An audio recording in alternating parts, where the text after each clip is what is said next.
What's good, everybody? Welcome into Early Edge Live, show number 3 for Divisional Weekend in the NFL. Saturday was tremendous for the brand. So much fun to watch. We are collectively 21-14, good for 60%. We also hit the AB3, good for plus 350. So as a brand, we did fantastic. But what does a maestro always say?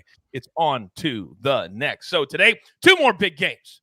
Rams-Bucs at 3 Eastern time. Then the big one of the weekend, the Bills and the Chiefs at 6:30 Eastern time. We will be back live with you at 5:30 Eastern time to break down that one and sweat the early game. Let's bring in the stars of the show. You know them, you love them, and you know I'm bringing the heavy hitters. We're going 5 wide. First and foremost, live from Nashville, Tennessee. Penthouse level, M squared. Let's go. Good afternoon, Coach. Good afternoon, fellas. Looking forward to this one. Just got the inactive report. Everything is very interesting who's active in this game, and I love it. Let's do it. All right, I'm going to come right back to you to start that conversation in a second. Also live from Nashville, Tennessee, 8 floors below. Dial up. What's good? What's good? What's good, everybody? I'm fired up. It's going to be 2 great games that we have today.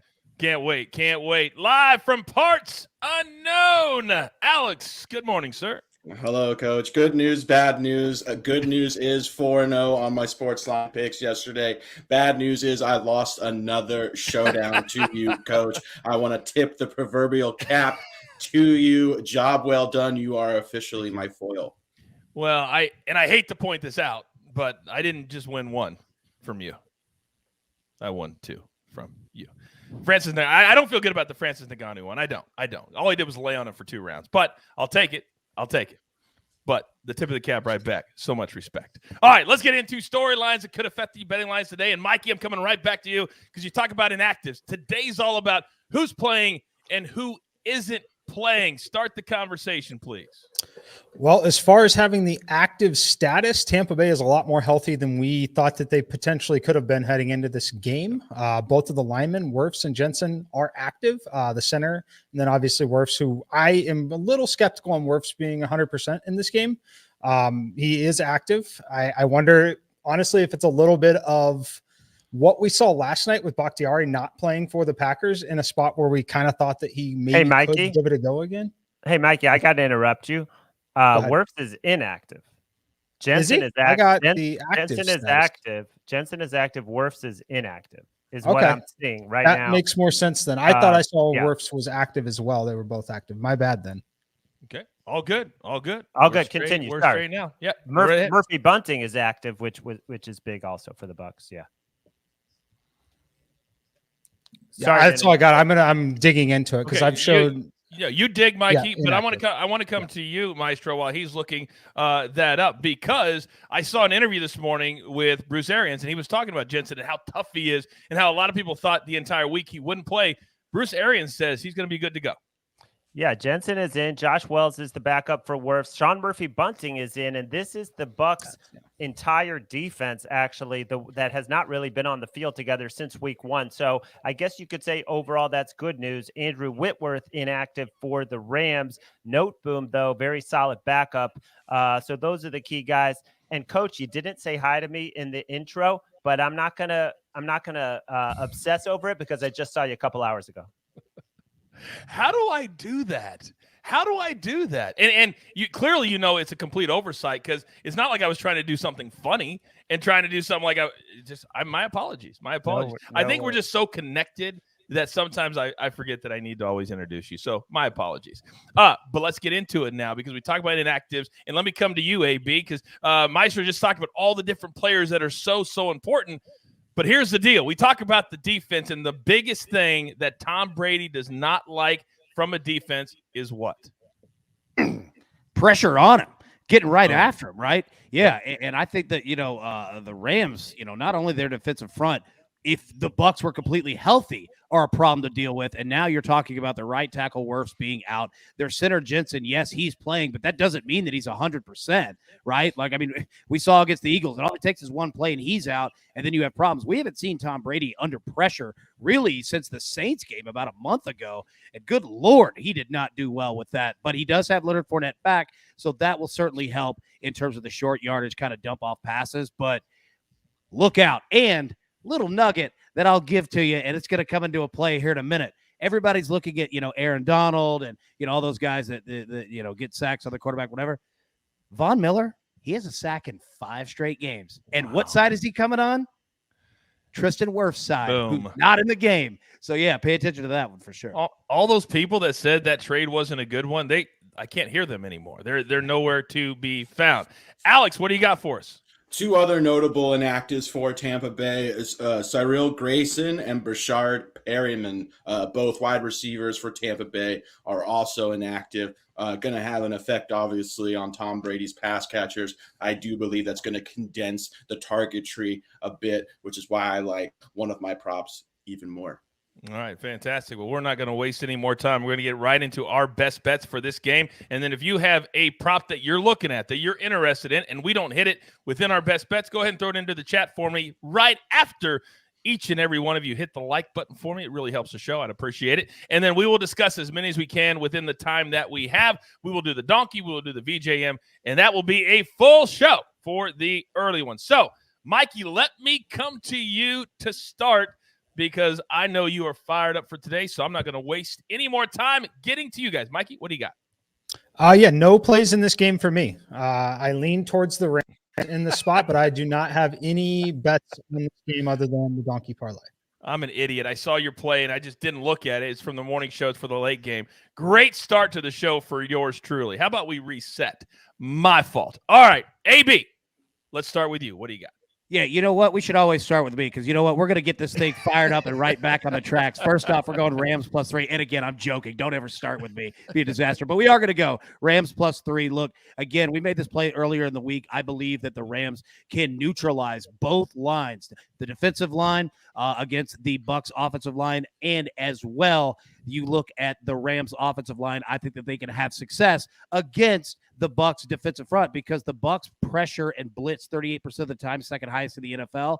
But Matthew Stafford, lethal against the blitz, 17 touchdowns and only 1 interception this season. When he's not blitzed, 16 interceptions. That's the absolute difference between that. So I'm going to take the Rams +3 next. We're going to go with Tom Brady over half an interception for a lot of what we laid out. I think that they're going to get pressure on him, and you're looking at a Rams defense that is good all over the field. They can be problems with, with the defensive line, linebackers, secondary, safeties. We'll see. They get some injuries there. Brady's going to put one up. Third, we're going to go Bucs kicker Ryan Succop over 1.5 field goals. It's going to be a competitive game. He is at home. It is nice. They are going to need every single point they can get. Succop will get used today. Fourth out of fifth, Cooper Kupp, longest reception over 27.5 yards in 3 games against the Tampa Bay Buccaneers. He has 29 receptions, 340-plus yards, and 3 touchdowns. He has had his way, but we're going to go with the longest reception and keep it simple on ourselves. Last one, Von Miller. Ooh, Tristan Wirfs, sorry, buddy. You're going to be watching on TV. Von Miller is coming around that end, boy, and he is going to get after Tom Brady. So those are the 5 that we have. Man, I absolutely love each and every one of those plays. Great work by you. And don't worry, at the end of the show, we'll give you plenty of time to get all of these plays in before the start of the game at 3 Eastern time. Don't even worry about it. All right, now, Maestro, I know you're also piggybacking the Rams, but what else do you like in this game today? Yeah, and I am looking at Cam Akers out of the backfield. Looked very dynamic last week. Over 18.5 receiving yards. Went way over on the trick play, but he also had another 30-yard play that he wasn't ready for, and they love sending him out of the backfield. We know Sony Michel, not nearly as good a receiver, and I just think with the Bucs blitzing a lot, we could just get a dump off, and he could get this in 1 catch, but I do think he'll get 2 to 3 targets at least. And then Van Jefferson, longest reception over 18.5. You could also go over his yards at 35.5. This guy's the deep threat. You look at the first meeting, Deshaun Jackson, 3 catches, 120 yards. The way they blitz, Van Jefferson just needs 1 play to get deep. I also like him for his own Van Jefferson memorial touchdown, because I just think the Bucs will do what they do, which is blitz, and they're going to catch him once. And Van Jefferson, most of his catches are of the longer variety anyway. And then the Rams +3. This is the number 1 pass rush in the league. That's adjusted for the teams they've played. That's given who's been in and out of the lineup. And I just think they're going to win it up front. They're not going to blow them out or anything. I mean, this is Tom Brady. This is the Bucs on their home field. But I love the Rams getting a full 3. God, I'm starting to get more and more and more excited because I'm loving all of these plays that you are giving to everybody. Real quick, Sia, not pictured today. He's on Matthew Stafford under his passing yardage of 282.5, and then also on Van Jefferson for his yardage total, which is at 35.5 minus 115. And I just wanted to throw one more thing in. Last week, Cam Akers, 32 snaps, Sony Michel, 24 snaps. Okay. Can't forget about Sony Michel because he is a dynamic 1-2 punch for the Rams. All right, Alex, I'm coming to you. What do you got in this game? Yeah, I've got Bucs tight end Cameron Brate over 16.5 yards. I believe it's up to 17.5 yards now on most books where I would still play it. Brate has quietly gotten at least 3 targets now in 6 straight games. Tom Brady really trusts him, especially in the playoffs. Dating back to last season, their Super Bowl run, and last week, he's gone over this total in 4 playoff appearances with Brady at quarterback. I mentioned at the top of the show, no Cyril Grayson, no Brashard Perryman, both are going to be inactive today. This is a very banged up receiver group. No Chris Godwin, no Antonio Brown, as we know. Brate is one of the few targets that Brady really has a rapport with, that he trusts as well. Very little depth. The Rams have also been a tight end funnel this season. They've allowed 90 receptions to the position this season. That's the 11th most in the NFL. Give me Cameron Brate over 16.5 receiving yards. Oh, I love Cameron Brate. We have seen, and this has been going on through every single playoff game, that the quarterbacks are really, even if they're not completing them, they're trying to force it to certain guys. It really killed Ryan Tannehill yesterday. That's why they're sitting at home. But we're seeing a lot of big names step up. A.J. Brown was big yesterday. Julio was really, really big yesterday. Mikey, let me come to you. Chat question. First one, Tyler Johnson, over 3.5 catches, minus 114. I don't love it, but it really depends on what you think the game script is here. I think that he could get there just through sheer necessity if they fall behind. If they're having success on the ground, though, with Fournette in there and the limited options, I think that he's going to draw just enough attention still because he's a very clear number 2. I typically like him in spots where there's at least another legitimate threat there. So I'm personally staying away from it. My median number on it is 3.4. So you're asking 3.5 over that with the juice. It's not to the territory where I would take the under by any means, but I don't have the edge needed to actually play the over on it. All right. Very good. Alex, I'm going to come back to you. Everybody loves to play themselves some Mike Evans. His catch number is 5.5 minus 125. His yardage, I have 72.5. Somebody in the chat has it at 74.5, so it's in that range for him. I think he's going to have a big game, but how big of a game is the question? What do you think? Yeah, I think he's going to have a big game as well. I would typically, or I'd lead more towards the yards than the receptions. He's capable of going off for big plays. So I do prefer the yardage in this scenario. I do think 5.5 is a fairly large number for him. So yeah, I'd stick to the yards. However, this opened quite a bit lower, and to me, it's steamed up to the point where most of the value is missing in the play. So unless you really like him, it's a pass for me. I do feel the line is fairly efficient, but it's an over or nothing as far as I'm concerned. And just to point out, last night in the Green Bay game, there were a whole bunch of unders that came in because that game followed the game script just as we thought, just with the wrong team winning. AB, let me come to you. Matthew Stafford, you're our quarterback whisperer. Both him and Tom Brady, their rushing number is over 1.5 yards. I like Stafford. All right. We've actually kind of seen Matthew Stafford get after it a little bit, just out of sheer necessity, right? Like trying to just find any way. You look at Tom Brady, this one is going to be tough because the Rams defense is so deep and they could spread it out. And it's just going to be really, really difficult for Tom Brady. I mean, it's 1.5 yards. Like, I don't hate it. You know what I mean? Because all it takes is literally 1. But I would lean Matthew Stafford way more than I would Brady here. Okay, very, very good. Everybody in the chat is talking about anytime touchdown for Gronk. Gronk over his yardage. I'd love for I'm going to start with the Maestro, but anybody can weigh in here because he is kind of, in the playoffs we've seen, where does Tom Brady look when he gets inside the red zone? He looks to one guy. What do we think about an anytime touchdown? It's a little bit of plus money. And also his yardage prop or his catch. Maestro, you want to start?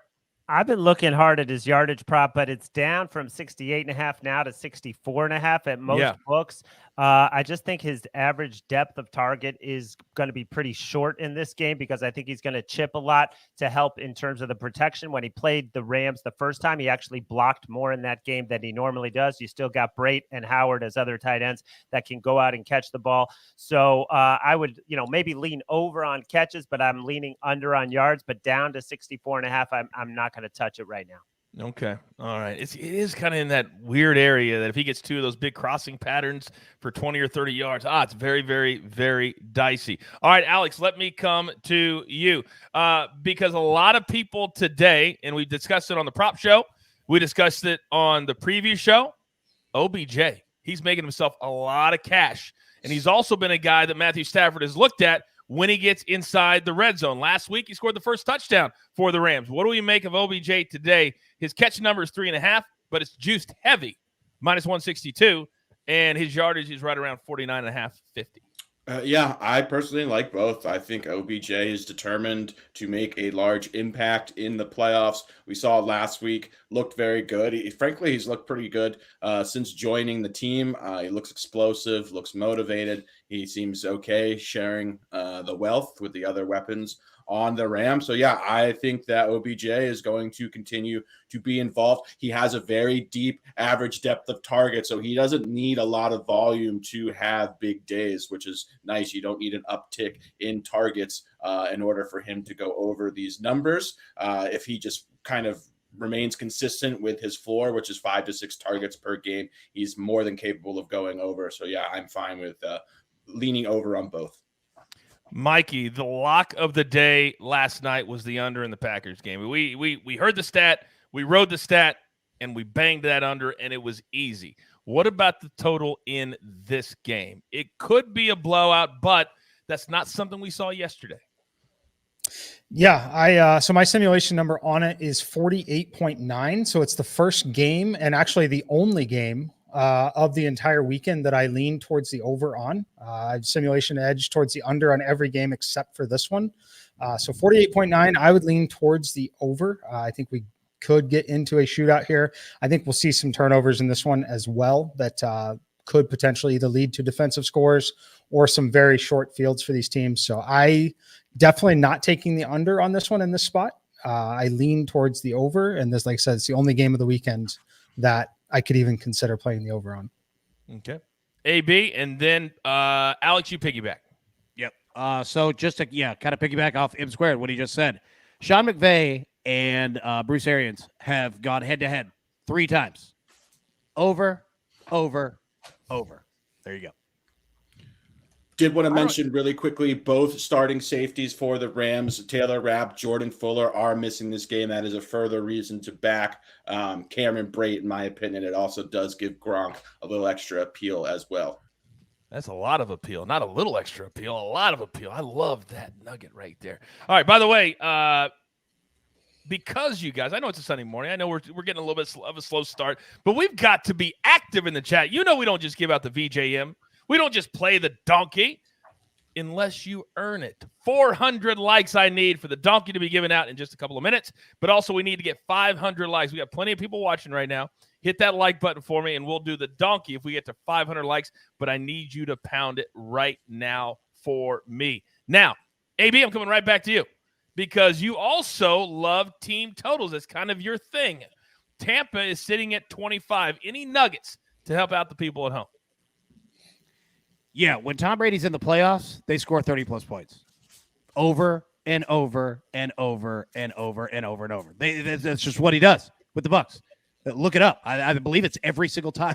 Like, they score 30-plus points legitimately. So, yeah, I like the over at 25 in that. And I think you've got the Rams probably 22.5, somewhere around there. Yes. Yep. It's the team total for the Rams is 23 in the game, 10.5 for the first half.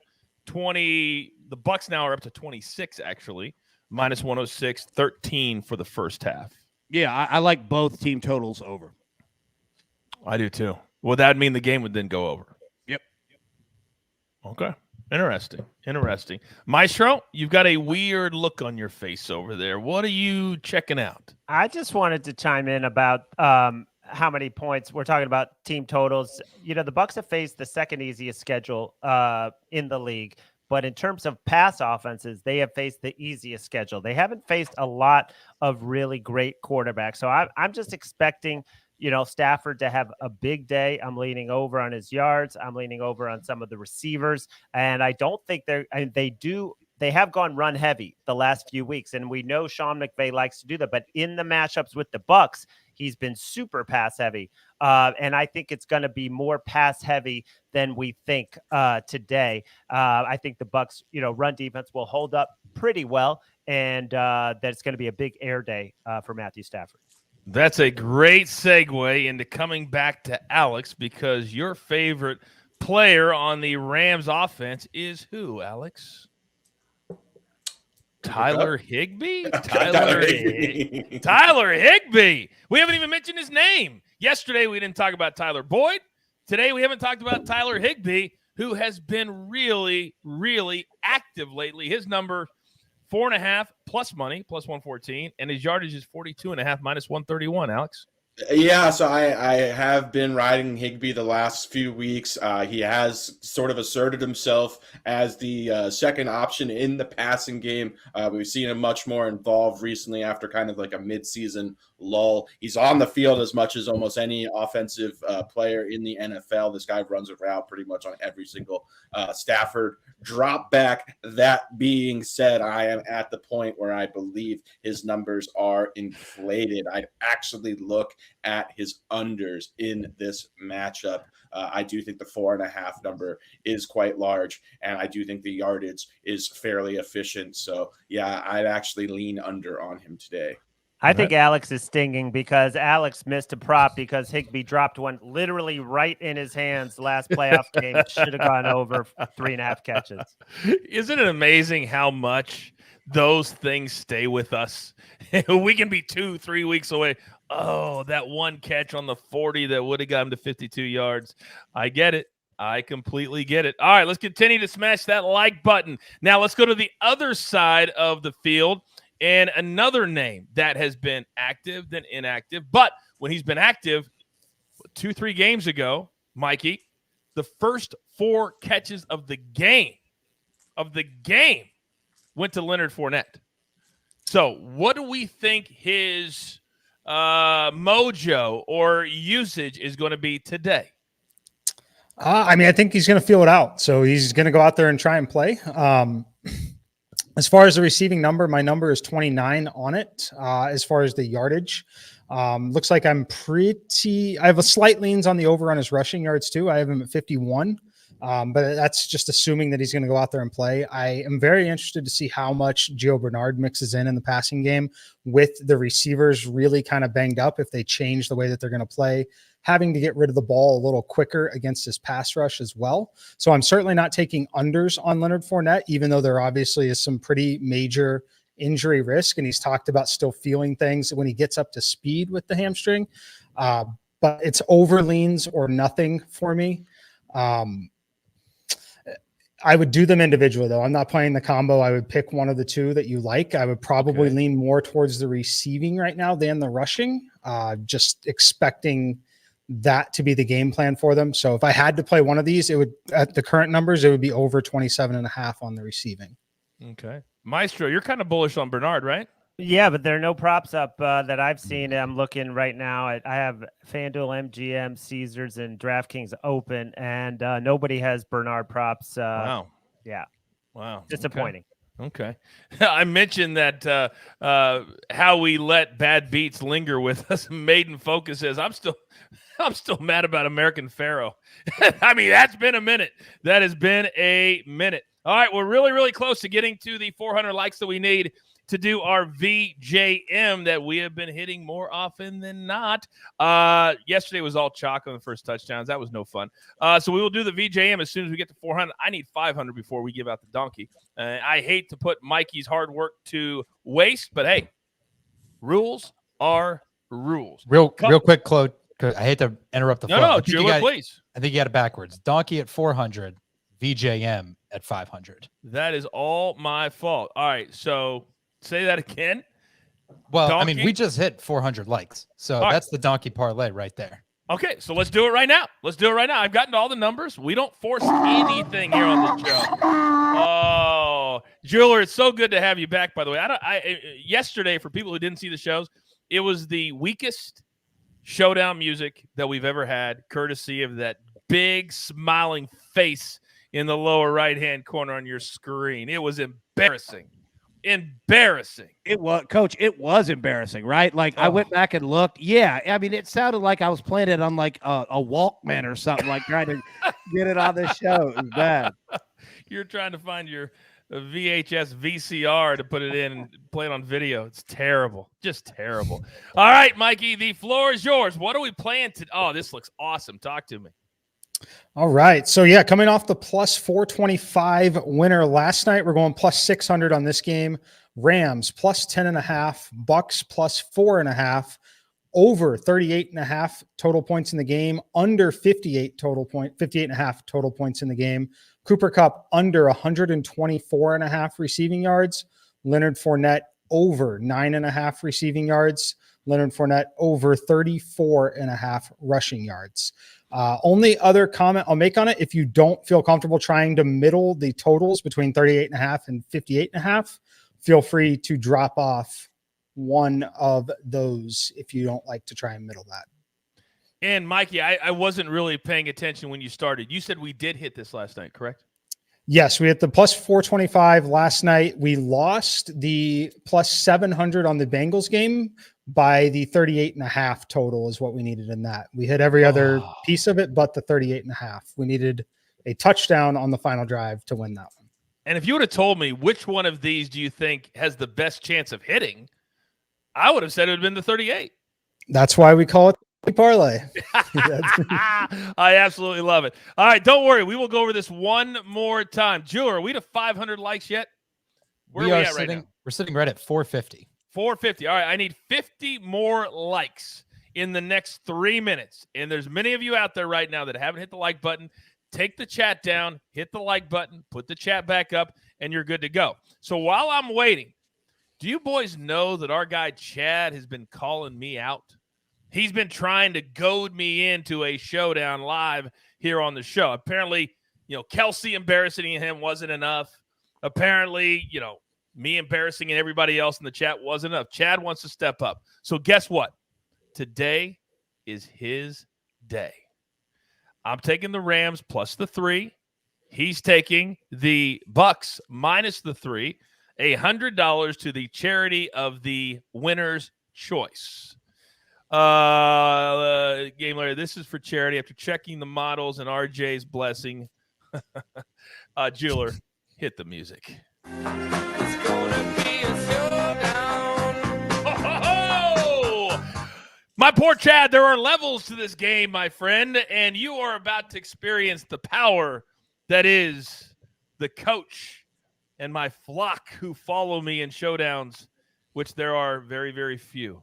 But those few are going to back me today. Rams plus the 3, and I feel good about it. Now, are we to 500 yet? Just past it. I knew we would. All right, it is that time. It's actually my favorite time of the show, where we get to pick the first touchdown scored in the game. It's got to be at least plus 1,000 or higher. If you want to play along with us and you think you can predict the very first touchdown score in the game, go ahead and drop it into the chat for me and let me know what your odds are at your book for your pick. But this is all about M Squared. He's the OG. He named it, and it's his segment. So, Mikey, who are you picking today? As much as I wanted to roll with Van Jefferson in his own little tournament, I am going with OJ Howard plus 6,600 over on MGM. Look, Tampa Bay, they are somewhat beat up in terms of pass catchers in the red zone. With obviously they have Gronk, Mike Evans. That's where the attention is going to be. OJ Howard doesn't play a ton of snaps, but where he does is inside the 40 and in the red zone in those spots. Like Larry mentioned earlier, I expect Rob Gronkowski to kind of chip at the line before he releases a lot today, especially with Wirfs inactive. That's going to leave opportunities for Brate and Howard. Give me OJ Howard plus 6,600.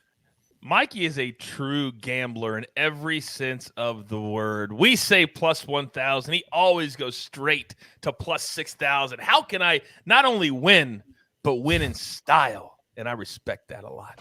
All right. Now, unfortunately, you all know that AB has gotten into the club not once, but twice. So tonight, a rare chance to join Sia in the very exclusive room that Sia right now is very lonely in, the 3-time winners room. AB, who are you taking? Well, I'll tell you this, Sia's going to be lonely in that room all day and all night because I'm going to hit this one for the 3, and I'm hitting tonight for the 4, but we're going to start right here. Look, I'm going to keep it simple. OBJ, Odell Beckham, plus 1,200. He's become a huge red zone weapon for Matthew Stafford and the Rams. Has a touchdown in 6 of his last 8 games. I don't care if he has one today.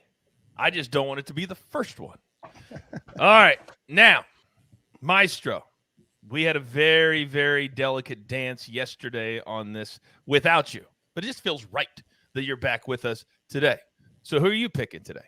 Well, I'm going to the namesake Van Jefferson. I mean, this is a perfect matchup for him because of the way the Bucs blitz. He's going to get open for a big play. Is Stafford going to hit him or not? I just hope that big play goes for a touchdown. 6 touchdowns this season, 18-1 on DraftKings. Van Jefferson. Oh, there's just some poetic justice in Van Jefferson winning it for one of us today. Now, I don't think anybody has more love for this man than I do. The people at home love him. He's their GOAT. He's their prop stars.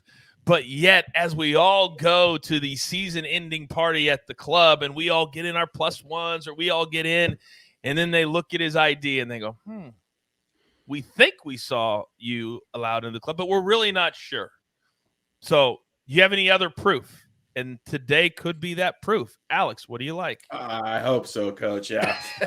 I'm going Cam Akers. It doesn't get chalkier than Cam Akers. Larry's guy. We saw how explosive and electric he looked last week. Scored the first touchdown. I think he's going to do it a second time. Let's go, Cam Akers. We are all savages. We're great friends, but we don't want anybody to win. I honestly, if anybody had to win other than me today, I want it to be you. I want it to be you. You're very welcome. That. I still don't want it to be you, but I said if anybody, I want it to be you. All right. So we've had OBJ, OJ Howard, Van Jefferson, Cam Akers, and I'm going to go with the other running back for the Rams. And I've noticed that a lot of these numbers are a little bit higher than in the regular season, and I think I like that. So I got Sony Michel at plus 1,400. I know Cam Akers has been the guy. He's the flavor of the week. But I think today, Sony Michel, they're going to trust him in the first quarter, and we get that opening touchdown. I like it a lot. Jiller, show your face. All right, big boy. Who are you going with, brother? We are going to take Cameron Brate today. I went with him last week for Wild Card Weekend whenever they were playing the Eagles. Sorry about that, Alex. But if it makes you feel any better, you had a defender do the stop, drop, and roll as Brate was on the 4-yard line and ruined it for Maestro and I. I feel like I've had terrible VJM luck this year. I mean, last week, two of us, Jacob. That same weekend, I was literally outside of a bar and I saw Amari Cooper score the second touchdown of the game. Yes, that's true. That is true. Last night, George Kittle was getting targeted. Would have been the second touchdown of the game. But, of course, Garoppolo throws the interception. So, that's just how things go sometimes. I found him plus 3,000 on MGM. He's 1,700 on Caesars. So, definitely shop around there. Cameron Brate, let's get it.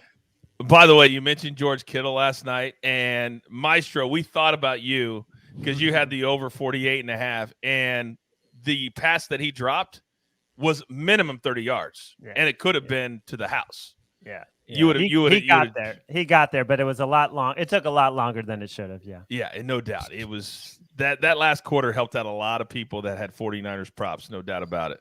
How about a block punt for a touchdown? Anybody have that? Stupid. So stupid. All right.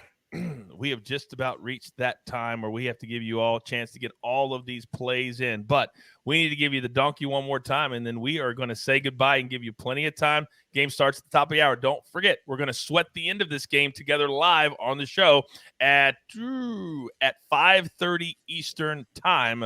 We will be back here live. Yesterday was a great sweat. It was a great sweat.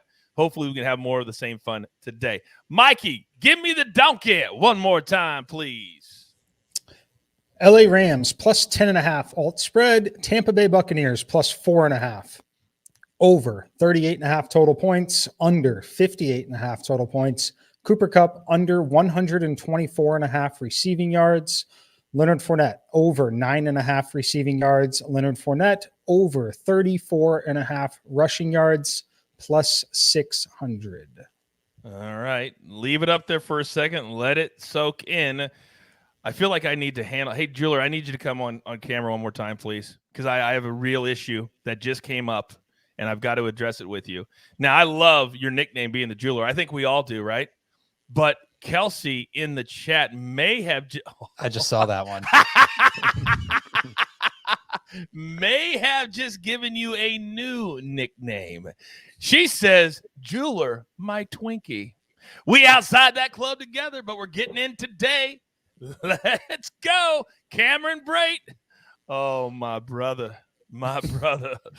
I'll have to consult with my wife about that one. I don't know. I'm going to just let that sink in for a second because it's going to take everything I have not to bring this up more than once or maybe more than 1,000 times. Kelsey, thank you for the line of the day. Thank you so very much. Oh, that is priceless. All right, let's throw up our best bet screen. We don't need to go over them individually, but we want everybody to see all the plays. Again, yesterday we were 21-14. That's good for 60%. We also hit the AB3 at plus 350, so a very profitable day. So take it all in as my guys tell you exactly what they are most looking forward to most in the first game today. Mikey, let's start with you. I'm looking forward to O.J. Howard scoring the first touchdown of the game, plus 6,600, but really just looking forward to a competitive game. I want to see if the Rams can come out and get over this hump here, get this win, get 2 home games in a row potentially. It's going to be a fun one. Let's do it. Let's do it. AB, talk to me. Coach, we have had 8 playoff games so far. The team that won the game covered in all 8, and in fact, in 29 of the last 32 playoff games. Boom. Maestro. Well, I'm hoping the market is right on Van Jefferson because he's gone from 35.5 to now 40.5. His receiving yards are really getting hammered right before game time. The longest reception up to 19.5. So let's have Van Jefferson fulfill expectations here. Let's go. Alex, what do you got? I wouldn't mind cashing Cameron Brait at the same time that Jacob cashes the VJM and Kelsey. So let's go Cam Brait in the red zone, little 17-yard touchdown. Are we going to hear where's the game on today? Is it on NBC? NBC. So we're going to hear Al Michaels say 1st and 10 from the 22 for the Buccaneers. There's Cameron Brait over the mouth. Touchdown. Oh, wouldn't that be glorious? 22 yards, touchdown. Everybody wins. Everybody. I miss doing play-by-play. All right. I am most looking forward to another fantastic divisional round playoff game. We had 2 games that ended with 3-point differences on Saturday. Both road teams won, which means today, whoever wins these 2 games will have home field next week for the AFC Championship game and the NFC Championship game, which even adds more fuel to this fire, which is why we are all so fired up for it. All right. There's only one thing left to do. And remember, we'll be back at 5:30 Eastern Time live right here on this YouTube channel. If you are not a subscriber, it is free. Do it for me right now. Turn on those notifications so you never miss 1 second of the content that drops into your feed. You've got your marching orders. Let's take all of these Rams-Bucs tickets straight to the pay window. For my entire team, M Squared, AB, Alex, Prop Stars, the Maestro, and of course, the Jeweler. He's our little Twinkie. I am the coach. Remember, tell all your friends, you want to have fun? You want to be educated? You want to be entertained? There's only one spot right here on the early edge. Good luck.